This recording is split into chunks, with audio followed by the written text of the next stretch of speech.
All right. Good morning, everybody. Happy Tuesday. All the days still are blending together. Thanks for joining me today. So, what we are going to cover today on this wonderful Tuesday, and first off, my coffee today is brought to you by the Minnesota State Patrol. So, thank you for your service. What we're going to talk about today is practice in a lot of different ways. We have been doing so many really amazing virtual classes over the last few weeks to replace, at least for the short term, to replace our in-person trainings. And the feedback we've gotten so far has been amazing. One thing we've been instituting on these classes, though, is we've been staying after whoever the instructors are. We've been staying after and opening it up for a live Q&A. And what I wanted to talk about today is what a lot of the questions have been rooted in. So all of these people have been going through this 2-day, 3-day training, whatever it may be. And a lot of the people asked the same question I'm sure I asked myself when I got out of training, which is, how the heck do you get to the point where you feel confident, right? And I wish I could tell you that there's a magic switch, something you could do. You could read through the book, you could go through one more class and you're going to feel like an ace. That's just not the reality of the situation, though, right? A lot of times with just about anything that takes learning a new skill set, it takes practice. That practice component is that connective tissue between learning the information and actually being able to execute it in the field. So practice is all I can say. What I want to focus on today, though, is two specific ways you can practice. And first, I will start with a quick story of my very first WZ interview. It was a mock interview. I remember, shout out to the guy who hired me with no experience.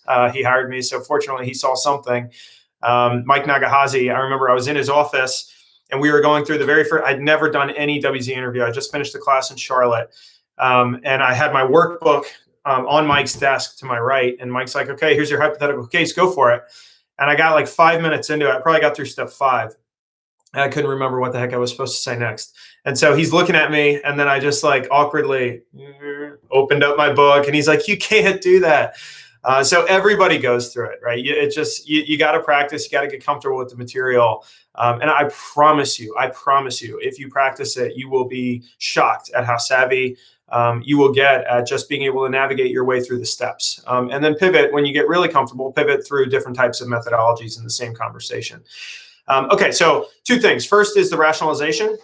So practicing the rationalizations, one of the biggest pain points with this process is people, they struggle with rationalizations. They struggle because a lot of different variables, but mainly because it's uncomfortable. It's us being vulnerable to that person.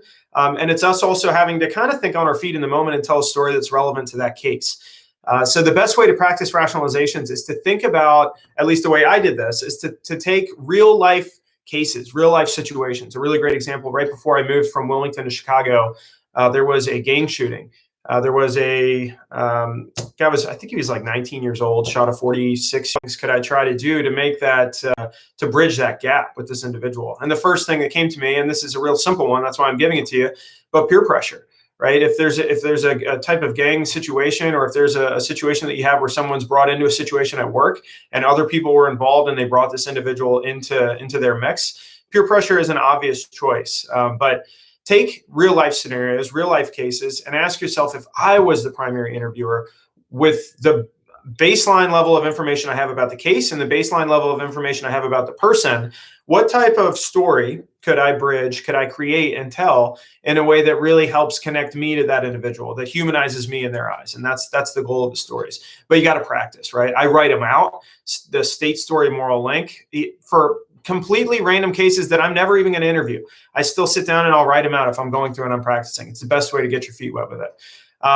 The other way to practice, and this is where a lot of people also miss, is they're so focused on practicing different steps in the method, they forget to actually practice the full interview, right? So then you get into the interview and you're like, oh man, I've spent so much time practicing steps 3, 4, and 5. I've never actually practiced the whole thing front to back, right? So practicing the entire thing in one sitting is a really good way to do it. My best advice for doing this: go to your boss, go to your peers, whoever it may be, and say, I want the last 5 cases that whoever the primary interviewer in the department or in the region is, I want the last 5 cases they had.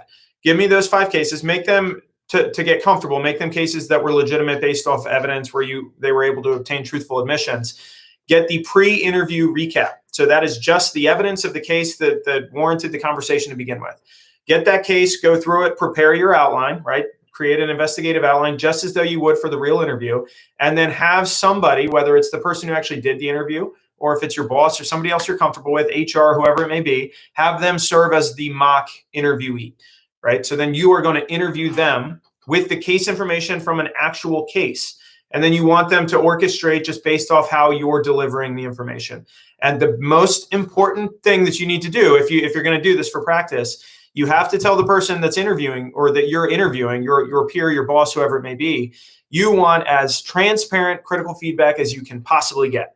This takes having some thick skin, right? And again, I told you at the beginning, I was terrible. I was terrible at this. I thought I was going to be really good because I felt good with just talking to people, but it's the steps, right? It's getting comfortable with the process that you really need to get comfortable with.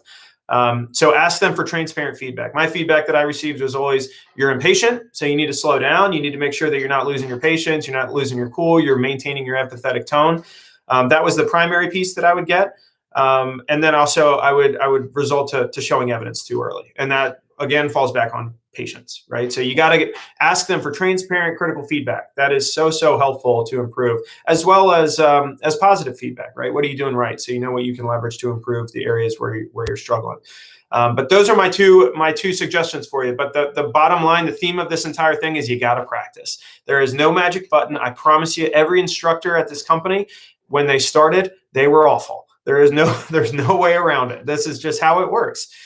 So you got to make sure that you got to practice, and you really need to make this something that is a part of your craft, so you're comfortable and you can navigate effectively in any situation that you may find yourself in. So that is all I have for you today. Have an amazing rest of the week. Enjoy your coffee and have a good one. Take care.